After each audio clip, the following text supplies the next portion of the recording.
Good morning, class 10 students. Welcome back to the classes now. I hope you have celebrated your Eid properly, and we need to study, and we'll come back to our lessons now. We'll carry on. You need to carry on your studies every day and make a habit of going through the online portal and try to understand the lesson. It will be very, very easy for you to answer any type of questions.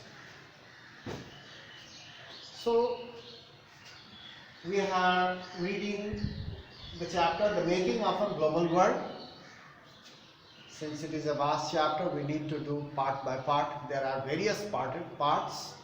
Each part provides something different. We have reached 3.2. So, post-war recovery.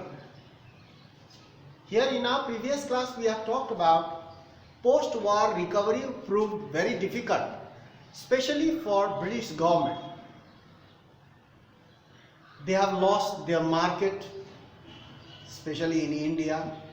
India and Japan started producing war materials. They were given permission. Now Indian industrialists found the opportunity to set up industries, and they began to produce the goods and provide the goods to the needies or the British government. But after the war, the industrialists, they kept on producing goods, and the market was flooded with Indian goods. The British lost the market. Even they find it very difficult to pay the loan which they have brought during the wartime from America. So in other hand, the American government and the American people owned more property in other countries because they have provided loan during the war times. So you see, after the war, post-war recovery proved very, very difficult, especially for Britain. Now here, today we'll talk about 6 points, then we'll go to another part. Here in 1921, 1 out of every 5 British workers, they were out of job. They were unemployed. There was uncertainty, anxiety and uncertainty among the workers. In 1921, 1 out of every 5 British workers was out of work, unemployed. There was anxiety and uncertainty after the war among the workers. They find it very difficult to survive without any work, without any job. How they maintain their livelihood and how they maintain their families. Now you see, number 2, many agricultural economies were also in crisis. The farmers, the landlords who provided food grains, they were also in danger. They were also in crisis. How? Let's see. Before the war, try to understand now. Before the war, Eastern Europe was a major supplier of wheat in the world market. Before the war broke out in 1914, before that period, Eastern Europe used to provide food grains to the world market. Provide food, wheat in the world market. They used to export wheat all over the world. Wheat production when the supply was cut off during the war, now they could not export. All the countries were busy fighting each other. Trade was affected, farming was also affected. They could not produce, especially in Eastern Europe. The whole Europe was fighting. They were fighting. So when the supply of food grain was cut off or disturbed during war. Wheat production in Canada, another part of the world, wheat production in Canada, America and Australia expanded, and they supplied food grains to the European people who were fighting. During the war, Canada, America, Australia, they grew food grains in plenty and supplied, exported to European countries and Britain. What happened then? Once the war was over, once the war ended, or it was over, production of wheat from Canada, America, Australia, the wheat was coming into Europe by ships, huge ships. They used to bring food grains. After the war, production of wheat revived, started again in Eastern Europe. In Eastern Europe, to make up the loss, they started growing wheat. As it is, the wheat was coming from America, Australia, Canada. It was coming into Europe, and Eastern Europe also started producing in order to make up the loss. During the war, they could not produce or they could not export. Then to make up the loss, they started growing. Mass production was there. So now what happened? This created a glut. Glut means excess.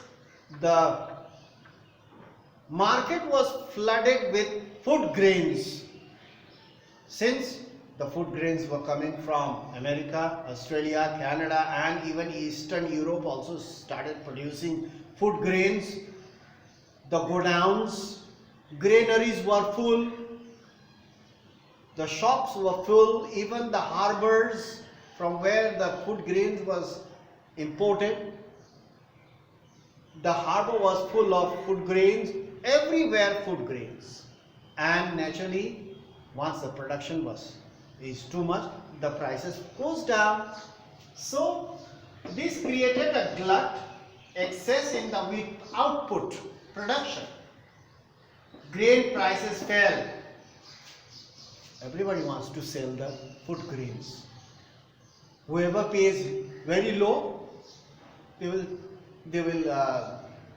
whoever sell their food grains at a lowest price, they will have to, the people will buy.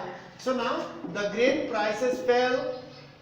Rural income, rural means in the villages where farmers produce food grains, their income declined. They were expecting a good price for their harvest, for the food grains. They were expecting and growing in mass. They were producing mass food grains. America, Canada and Australia. There's another side, and Eastern Europe, they started producing. All the farmers were hoping to earn more and more money. This was the chance. But once the market was flooded with food grains, the prices came down. And whatever money they have invested to grow the food grains, they have lost. They could not sell their produce food grains at the desirable rate.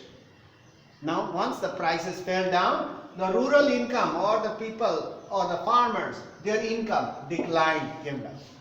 The farmers fell deeper into debt, especially the big landlords, big farmers. They invested a lot of money to grow food grains, hoping to earn more profit. But once the prices fell down, they could not retain, they could not get their invested money also. They were in the loss. So they fell into debt. They must have borrowed money from the bank to produce food grains, to grow food grains, so that they can repay once they sell their harvest. But it did not happen. They expected, but it did not happen. So naturally, they were at a loss. They fell into deeper debt. Debt means they must have borrowed the money from the bank, from money lenders, or from other sources. They must have invested their own money also, whatever money they have kept. But the return was very little. It did not give them good return. As the market prices fell, food grain the prices of the food grains fell in the market, they could not have the profit, or they have lost whatever they have invested, and naturally they fell into debt. So this was the post-war scenario. Scenario means scene.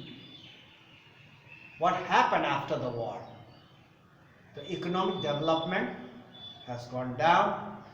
They find it very, very difficult to revive, to survive, to maintain, recover. They could not recover. Very difficult they found it. So now this is post-war recovery. Now in our next class we'll talk about the mass production, rise of mass production, especially in industries. We'll talk about in industries mass production started. Why? Because they need to earn more money. During the war, most of the business, most of the trading activities were stopped during the war. They could not. So now they need to earn more money to make up for the loss and whatever it is during the wartime. So rise of mass production and consumption. When the things are produced in mass number, the prices comes down, and even the poor people could afford and they buy things, and the production keeps on. There will be a cycle of mass production. So in this way we'll talk about in our next class, and go through the lesson carefully. Make a habit of going through the online portal every day. Many of the students, they are not going through the portals. They are just spending time.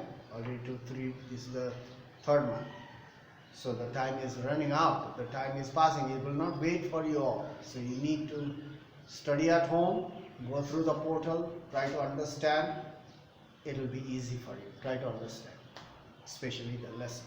So that's all for today. Thank you for watching. We'll meet in the next class and talk about 3.2, 3.3, rise of mass production and consumption. We'll talk about that in our next.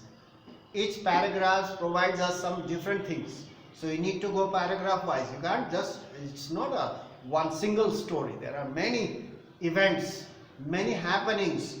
So you need to go through it in detail. So that's all for today. We'll meet in the next class. Thank you for watching.